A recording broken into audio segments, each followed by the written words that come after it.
Hi, this is Leora Lanz, and you're listening to Marketing Mindset Lessons from Hospitality, the podcast where I speak with some of my amazing friends throughout the global landscape of hospitality and marketing.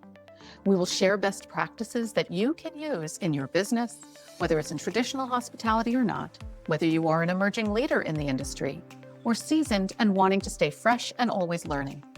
If you're an entrepreneur or an intrapreneur, you need a marketing mindset. Whether you're marketing a business or yourself, we all need a marketing mindset. We know you're busy, but take a listen and figure out how you can apply this fresh thinking to your world, both professional and personal. Let's all think like a marketer. Hi, everyone, and welcome to Marketing Mindset Lessons from Hospitality, the podcast where I have conversations with friends from all over the world to talk about their specific perspective of hospitality, marketing, and hospitality marketing. The name Marketing Mindset comes from the books by the same name, Developing Your Marketing Mindset, Real-World Lessons from Hospitality, which I authored in 2025, and the follow-up book, Marketing Mindset in Motion, inspired by hospitality. Both books containing numerous cases of different hospitality examples of marketing challenges that we can apply in our businesses no matter what it is. How great that we can actually learn marketing from the business of hospitality. And by the way, your hospitality is your marketing. Today, we're going to be talking public relations with a friend of mine, fellow Long Islander, someone who comes from both sides of the street, journalism and PR, to talk about hospitality examples in public relations, B2B, as well as B2C. And let me share a little bit about my friend, CJ Arlotta. CJ is founder of CJ Media Solutions, LLC, a business-to-business PR firm based on Long Island, which he started in 2018.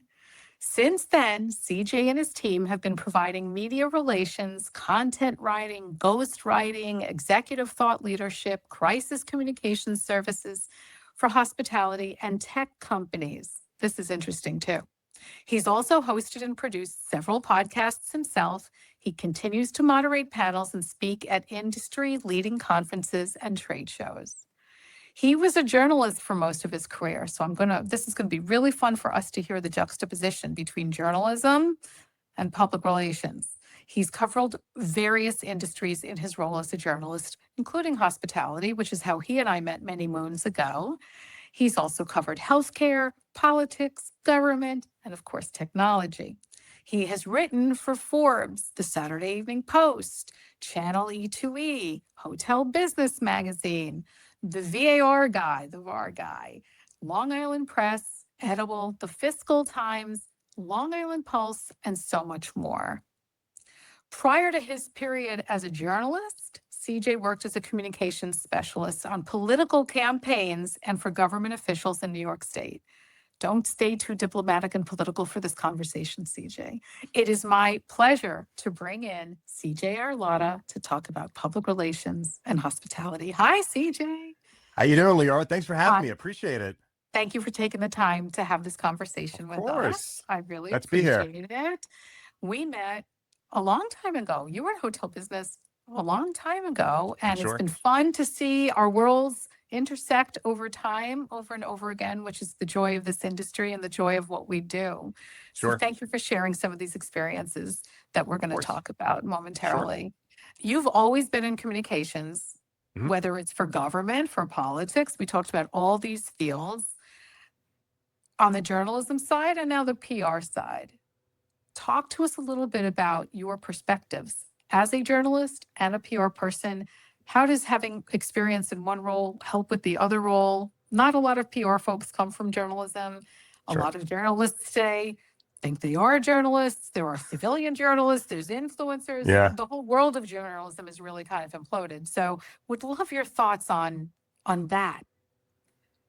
Sure. Yeah, absolutely. I mean, being a journalist really gives me and my team an edge, understanding what journalists needs, what they're looking for. It makes a world of a difference because being on the other side as a journalist, I remember getting terrible pitches from some of the PR people. Not you, Leora, of course. Other Thank PR God. people, of course. I just want to put it out there. Leora was Thank fantastic and you. wonderful. Yes. Okay. But we used to receive terrible pitches all the time. Those pitches might have just been not on the beat that I covered, or maybe they weren't relevant to our audience, or just not relevant to the industry whatsoever. So we really got a peek into what a lot of the PR professionals were pitching as a journalist. So it really helped me kind of understand what to do, what not to do. Being a journalist also helped me understand what makes a story, what I should be looking for. And that's, there's obviously a way to understand what a story is, what you should be looking for, but in that industry particular, which can be challenging at times, right? Especially when you're new to an industry. You rattled off a few, industries that I was a journalist in. So I had to use a lot of my journalism skills to get a better understanding of those industries, reaching out to people, having mentors, understanding what the audience is looking for. So a lot of those things as a journalist, I now use on the Right. communication side, on the PR side, where I get a better understanding of what the journalist needs, what the journalist is looking for. I get a better understanding of how they may view the industry, what they need to better understand the industry. So being a journalist first and then moving in communications just really helps me significantly in the role that I'm currently in. Yeah, it sounds like a natural progression, actually. But it's Sure. interesting to hear that you would get pitched by folks where that wasn't even the right outlet, I guess. They Sure. didn't know the audience. So number one, clearly know your audience for whatever publication or Yeah. podcast, whatever you're pitching. You've got to know your audience of who's there and know what the content's all about. So that's sort of sad to hear that would be the case. But to me that Yeah. means somebody's not doing their homework. Right. That happens. That happens everywhere. Yeah. Every publication I've been on, every industry I've been in, same thing. Do People you think just that's miss because the mark. folks are mass blasting? Do you think they're just not Yeah. For personalizing it and sh- they're just sending it out to a list? For sure. Yeah. Yeah. There's a lot of that. And look, we use lists as well. And there are times where we will blast out a press release to people in the industry, but we try to obviously pick the journalists that may cover that news and not people, and take people off who don't. There may be some things that we're targeting just for, let's say, legacy journalists, and then some things that we're targeting for podcasters, right? So you Right. really should be as specific as possible. But a lot of those people, they weren't looking at the masthead. They didn't understand the publication. Maybe Hmm. our publication wasn't in the industry that they were looking to target. So there are a variety of different reasons. But I think one of the main reasons, like you pointed out, Leora, is they're using an outdated list. Yeah. What makes a story though? You think it's news. But how do you know it's going to be a story that resonates with the publication, the outlet that you're trying to tell? I don't know if you have an example, CJ, of maybe someone who's pitched you in the past as a journalist where it was just like, oh, there's something there. Let's turn it into something bigger. Maybe there was a nugget of something there and they missed the mark on what it was. Or have you pitched something of late where you knew there was something to be told and you had to sort of massage it in a way where it really did become something newsworthy? Do you have an example of that? I think, yes, it happens all the time. I think there's a lot of news out there that gets pitched to journalists. And like I said, it misses the mark, right? For example, if you're pitching let's say you're pitching a story in the hospitality industry that's, I don't know, an executive appointment, for example, Okay. right? Maybe there's some publications in the industry. There are some publications in the industry that cover certain types of appointments. Maybe they just cover C-suites and they don't cover general managers. So really understanding the specific needs of that publication, because just because it's news to you doesn't necessarily mean Right. it's news to that particular publication. And then of Right. course there are the publications, and is it relevant to the industry at large? And being able to understand what the industry is looking for, what are the trends, what are they talking about, what would interest the audience of that publication? That's what you really need to get a better understanding of, because the journalists, the publication, they have a trust with their audience. And whatever they put out there, they have to trust that that information is correct and relevant to that audience. Trust. We'll get back to trust in a minute, because I think that's Sure. a key thing to making successful connections and communications. Yeah. You have a great line that you shared with me and the past, is that nobody cares about your news. Yeah. So is that a philosophy that you think as a PR person or even as a journalist, is interesting? Because on the journalism end of things, you're looking and going, that's not news for me. But as a PR person, like, we have some news to share. But if you live with this philosophy of nobody cares about your news, how does that make you work a little bit harder or stronger to make sure that it works so you can get your message out there? Yeah, I think I got a little of that from being a journalist. Like I said before, just having these pitches that were totally irrelevant. But Yeah, there's a lot of news out there that's news to your company. Again, it might be some sort of a milestone or it might be an executive appointment, but it may not be relevant to that publication or relevant to the industry. So you have to work with you have to figure out what the news is to the rest of the industry. Why is that important to the audience? What does it mean for your company? But also, what does it mean at large for the audience? So maybe you are adding a new executive, maybe you're adding a new CEO. Okay, great. What does that mean for your company at large? What are you now going to be able to do that you weren't able to do before?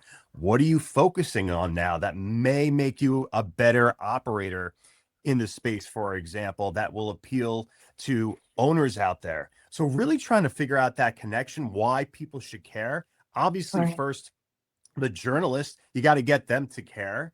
And then at some point, once that journalist, if the journalist decides to platform your news, you want to make sure that the audience cares as well about that news, right? So we have to always think about the audience, and we always have to think about, why should they care about that news? Sometimes what you want to announce or what you want to share with the industry, it may be better off as a LinkedIn post. It might be better off as a blog post. Maybe it's better for your newsletter. And maybe it's the channel for the media or working with other content creators. It's not the best play for that particular piece of news. Right. Well, you know what, though, as you were chatting about this, what I love about what you just said, because I have been preaching this, especially for my books, I'm so concerned about the loss of critical thinking today. And if you take a news piece, if we have an announcement to make, maybe we have to ask ourselves 20 questions first to say, well, what does this mean for us? And what does this mean where it could go? Or how does this actually change things? Stuff that we're able to share. And maybe that instead should actually be the headline or the subheadline, because that's what's going to connect. We think the big news is what everybody's going to connect with, but in Yeah. fact, it's all the other stuff that we're critically thinking about, why this is so significant. That may actually be what resonates even stronger. So it means Yeah. critical thinking on the part of the PR person to sort of surface, what else can we share other than so-and-so just got appointed? Where do we take it from here? Where does it go from here? What does this mean? What Yeah. kind of value? What kind of culture change? Ask yourself these 20 questions, and then that's really, it's good Yeah. critical thinking. And I think a lot of us have lost that skill these days and just take the news at face value. Well, there's more to it than that, Right. right? Right. Dig deeper. Right. And Dig also, deeper. just two things on that. Sometimes working backwards is the best approach when it comes to that. What ideally would you like to see the publication run, and kind of work backwards and see what type of story you need to provide the journalists with to Love that. get there. Also, at the end of the day, think about what your goal is.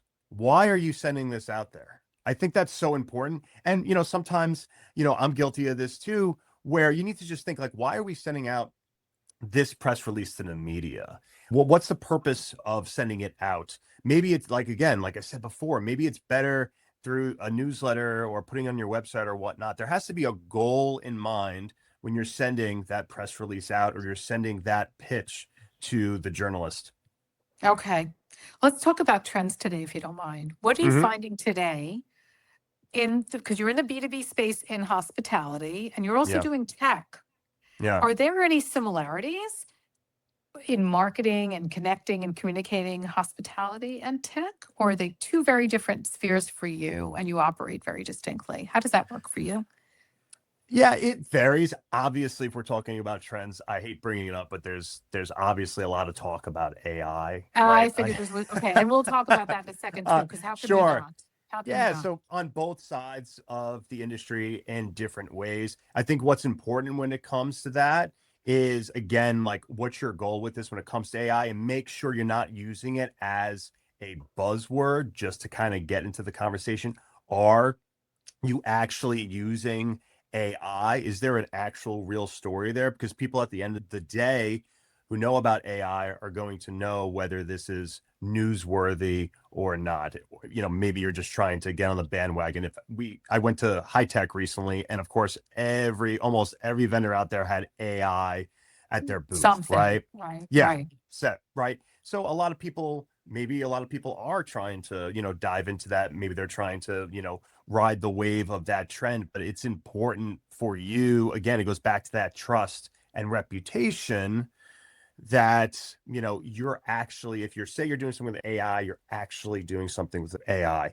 And also, we talked about this earlier, practical solutions. How are you actually using the AI? How are your customers actually using the AI? So on both sides of our portfolio, we're seeing a lot of that talk. And, Conversation.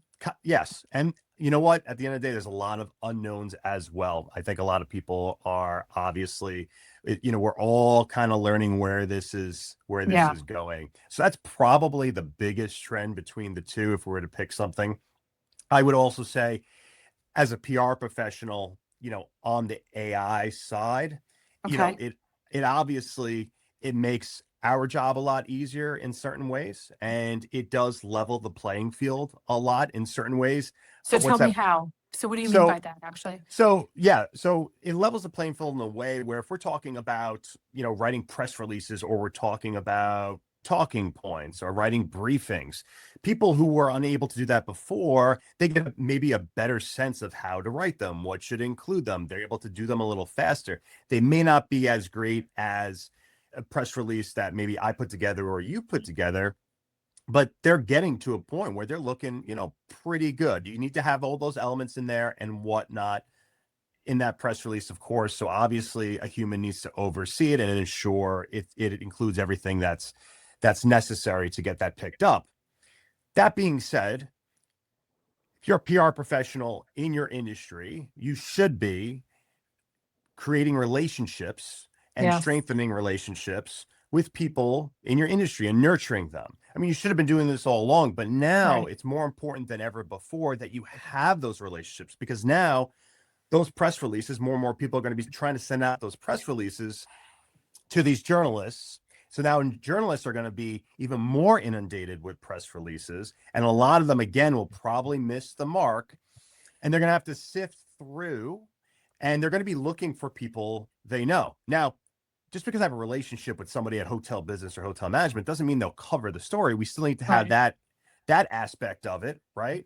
But they'll open up my email and they'll Yeah. see, okay, what does CJ have to say here? Maybe he does have something interesting that I'd like to cover. So really building those relationships is really going to elevate you as a Okay. PR professional in the industry you're in. And that's so important. And that's just not journalists. It's with other companies, it's with other PR professionals in your industry, it's with conference organizers, it's building relationships with podcast hosts and other types of content creators, because that's really going to make a difference.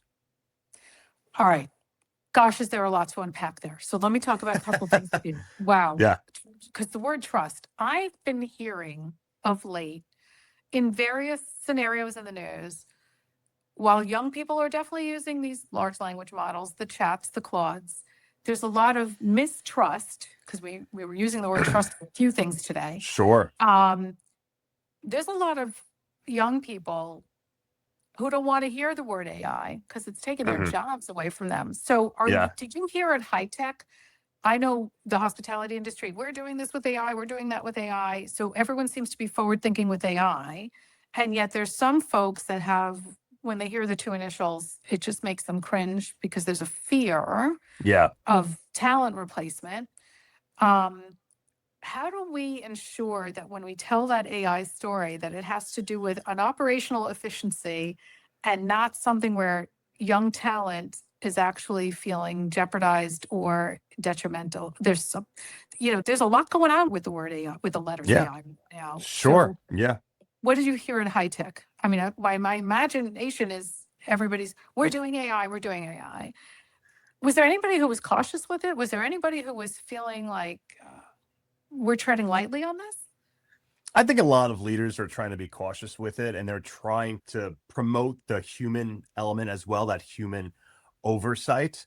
But what I think is most important when it comes to that AI conversation is are you adding value? There's, like you said, there's so many talks about cuts Yeah. and trying to remove. How are you adding, right? So for us on the PR side and at CJ Media Solutions, we're trying to use AI to add value to our clients. What can we do more of that we have these solutions? Can we come up with different types of how many more pitches can we create? How can we hone our talking points? Like, what can we do better? What value can we add to our clients that maybe we weren't doing a lot of before, but now we can because we have the time to do it? Can we work with AI consultants? And perhaps, this other element of AI that I'm thinking about, we talked a little bit about the qualitative aspect of having those relationships, but also the quantitative aspect where can we create different trackers to figure out what's trending in the industry and giving that information to our clients, helping them out. And if something's trending now, what does that mean, 3 to 6 months from now? What should we be talking about then? So I think if we look at AI as a way to add value instead of subtracting, and that's where some of the talk is, not everybody, but some of those, there's a lot of doomsday scenarios like you mentioned, but I think focusing on where we can add that value instead of taking things away makes a lot of difference in the AI conversation. I like that. The other thing, I coined a term called civilian journalism when influencers started to surface and anyone could post. It was Twitter back then, and then it became Facebook and Instagram, whatever, X now. But we all have the opportunity to make a comment, to share, to be out there. We're our own journalists, so civilian journalism. Now, I'm hearing, even from a PR standpoint, people can write a press release thanks to a chat, let's say. Where does the trust come in? And again, I don't know if there's an answer for this. I know I can tell when people are sending me emails or writing essays and chat's used. I would really prefer it if they changed it to put it in their tone of voice so that at least some effort was made. They tried, right? To put it in. I'm not even sure they did. So would a journalist trust a release that's written with AI as opposed to, this is CJ. I read this and it just sounds like CJ's to me. But if it's written with AI, does that share trust? Does that not matter? I'm wondering what your thoughts are. I don't know that there's an answer to it, but I would just find it a little bit off-putting if it wasn't modified to sound like a voice of a human. Sure. I have a quick story that's a little relevant to this and establishing trust on the journalism side. Okay. And I have a journalist, we both know, she shall not be named, but she was, very successful journalist, a lot of top tier publications she's involved with, and she had to go do an interview for a role that she was looking to take on to work with another publication. Now, when you're really established as a journalist, people really know your bylines, they know you and whatnot. They look at your clippings, they trust you because you have some trust and authority in this space. Well, they wanted to interview her to make sure that she wasn't AI, which is interesting because there are a lot of different reasons why they may do that. Forgive me. Who wanted to interview her? This was the company that she was potentially working with. So a publication. Okay. Wanted to interview her to make sure she wasn't AI, even though she had a backlog of, articles for years and years and has authority in this space. because people, I think that even the publications, they're looking to see, is there AI out there writing articles? So you're mentioning the conversation where people can tell, and everybody Yeah. always says they can tell, but can't everybody tell sometimes, right? Well, Like I'm there's some sure I AI can't slop tell out there. everything. Right. Right. Like I think I can find Right. like some stuff comes my way and I go, oh, okay, there's no way that person wrote like that. And you can tell Yeah. with the M dashes, the moreovers, there's certain words that you Right. know. Does that mean I catch it all? No. But I'd Right. like to think that that writer put enough of themselves into it Sure. so that it was used as a tool and not as a replacement. Right. Right. Of course. Okay. So what happened with that interview? Do you know? I don't know the Okay. details of that full interview, But the but fact my is that point, my point of that is that even people at larger publications, top tier publications, are interviewing journalists that they may or may not work with to make sure that that person is real. It's not an AI bot, or they're sending AI slop. Yes, again, there's probably a lot of stuff you could pick up when you're reading because right. you're reading so much, but they want to make sure that that's a real person. And that when they're signing off, that they're, that byline is an actual real person. There's nothing down the road where all of a sudden you see John Smith on a byline and it's actually John Smith and not some Yeah. AI bot. So to me, it seems like publications are also, worrying about this because again, they have a Okay. trust with the audience. CJ, when I started my career in PR and I applied to various PR agencies, I had to take writing tests. I had to Sure. actually read the information and write the press release right there in their office Yeah. on a typewriter. So, I don't think it was a computer yet. But that was when you were first starting out, interesting. though, you said, right? Right. Yeah. Right. Yeah. And eventually so you establish the relationship and people know you and you make the connections exactly. and right. So, but yes, initially that's typically what you would do. And same thing on the journalism side. They would ask for previous clippings, or maybe they'd have you write something. So before we wrap up, because I do want to ask you for some advice to marketers to have that marketing mindset as a PR person, to think like a journalist, to think like a marketer. But Yeah. before we get there, what outlets are you finding in the hospitality hotel B2B space, which is where Mhm. you are in? So if it's a hotel management company that wants to get its word out to the industry, if it's a hotel technology that wants to get the word out to hotel owners, if it's some kind of a platform that needs to reach out to general managers, right? It's all B2B in the lodging space, right? Mhm. Or at least in your case, I think it's lodging specific. I don't know if you go into Mhm. restaurants or if you do beyond. What are some of the marketing outlets that you're finding? What are some of the vehicles that you're finding where it's working today? Yeah. As far as naming the publications we No, work with, not even no. specific, but is it Okay. print? Is it digital? Is it podcast? Oh, Is it influencers? Like, the it's a gamut? mix. I look Yeah, at, we try to look at everything as everybody's a content creator, right? Even everybody. journalists, everybody, right? The journalists are creating content, whether it's written and it's in print or digital. They're creating video content. They're moderating panels or they're sitting on panels. So they're creating content. You have the podcasters who are doing seasons upon seasons of creating content and interviewing people in the industry. Then you have kind of the influencers or people who are promoting a lot on LinkedIn and other platforms. So they're just different vehicles all around.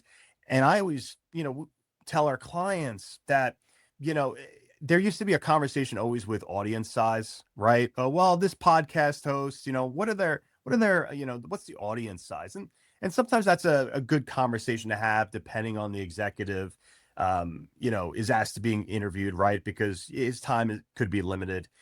But I look at it as like all of these people are creating content for That's you. right.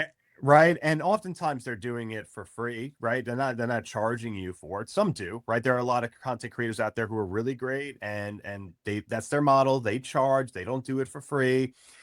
But there are others who are just creating content for you. And now you could take that content and you can share it in your newsletter on LinkedIn. You can cut it up in clippings. Sometimes you can ask for the raw footage. And why would you not Not do partake in it. that? Right. As Yeah. long as, Yeah. the podcast is a fit for you, it may not be a particular fit for you for a variety of different reasons. But, if it is something in your industry, if you take a look at who's the host of that podcast, for example, are they investing in the podcast? Who are the other guests on that podcast? Right. if it's a fit for you, why not do it? You can create that Right. content and then you can share it with your audience in a variety of different ways. So you shared a lot. Thank you so much. Do No you problem. have, yeah, that was great. Do you have 2 or 3 pieces of advice for aspiring marketers, aspiring PR people, based on your experiences, CJ, of what we need to do, how we need to think? I have some takeaways that I pulled from you just now, Okay. but I'd love to hear what you have to share first. And I might just add a few more that you actually also shared with us. Sure. So relationships Yeah. is number one. We always talk about the story, right? Yeah. That's very, very, very important. But I think also being able to have that access is important as well, because it allows you to get through, like I said before, hundreds of emails that journalist So the access is meaning the receiving. relationships to build, to cut through the clutter. Okay. That's right. That's very Okay. important. It's also important, to tell your clients or the company you're working for that just because I have access, like I said before, doesn't necessarily mean the story is going to get picked up. It just makes things a lot easier. Sometimes, Leora, as you know, being a PR professional, sitting there trying to come up with a creative pitch and sending this whole email and putting it all in perspective, that takes up so much time. And if you don't know the reporter, you really have to obviously pique their interest and catch their attention. But having a relationship, sometimes instead of having to send such an elaborate pitch, I can send an email over to you, Leora, if you're the journalist, be like, hey, I have a client. They're doing like this in the hospitality space. I think it's kind of interesting. Have you seen this before? Would you be interested? Do you need me to send you more? Is this not up your alley? Sometimes it's easier to just kind of have those conversations with people, and it saves everybody time. So Right. I think really having those relationships, like I said before, for a variety of reasons, is going to be key moving forward. Okay. I'm going to add a few to your list based on Sure. what I heard for you share today. Sure. One is you got to know your audience. You just Yeah. got to know what's going to be of value to them. Okay. Mhm. The trust is about the relationships because you're building trust, but it's also building trust in you need to be trustworthy. Yeah. You need to be trustworthy. And I think the key thing that you just shared, one of the key points that you just shared that I think we can all leave with and close with today is everyone is a content creator. Yeah. And so if we think in that perspective, take advantage of those opportunities to help get your message out, to cut through the clutter in creative content creation. Anything else you want to share, CJ, before we wrap up? But I think you shared a lot of really fun things. So thank you. Well, I'm glad you felt that way. I really enjoyed Yeah. this conversation, Leora, and happy to help in whatever way I can.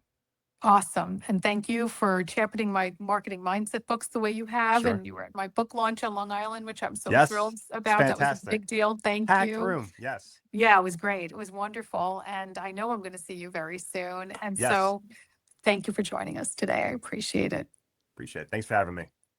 Thank you so much for listening to this episode of Marketing Mindset, Lessons from Hospitality.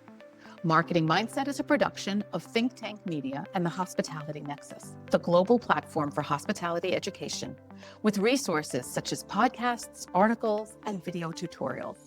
I'm your host, Leora Lanz, and if you want to learn more about how we can work together, visit my LinkedIn at Leora Halpern Lanz. Remember to order a copy of my debut book, the international bestseller, Developing Your Marketing Mindset, Real-World Lessons from Hospitality, which also won the Business Book of 2025 award from the New England Book Festival. And the newest in the series, the companion book, Marketing Mindset in Motion, inspired by hospitality. Everything you need to think like a marketer for your business, your service, or yourself.